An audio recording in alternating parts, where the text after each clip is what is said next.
Dadan Hindayana to Prison FC.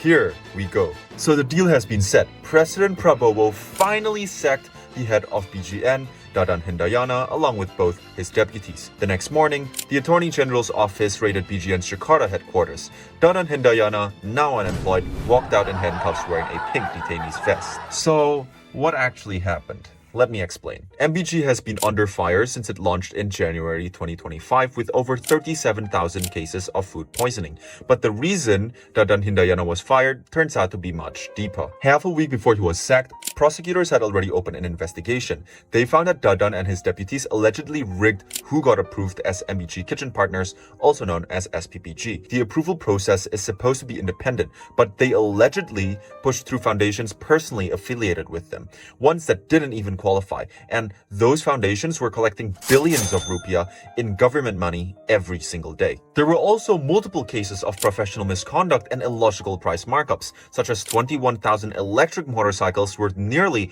1 trillion rupiah. Yes, you heard that right. 32,000 pairs of shoes and whatnot, thousands of tablets, and thousands of 75-inch televisions. All of this supposedly for a mere school lunch program. So, does that mean MBG is finally going to get a budget cut as well? Because MBG's budget sits at 268 trillion for 2026, and that number is now also under review. BGN's new head is Nanik Dayang, a journalist with military background, close to Prabowo since his 2019 presidential campaign. She has a lot to fix and a lot to answer for, given everything MBG is currently under scrutiny for. If a significant chunk was being siphoned through fake approvals and inflated procurement, how much of it was ever actually reaching the kids? Dadan Hindayana and whoever is involved in this corruption scandal should be impartially judged, and hopefully they end up dropping the soap in prison.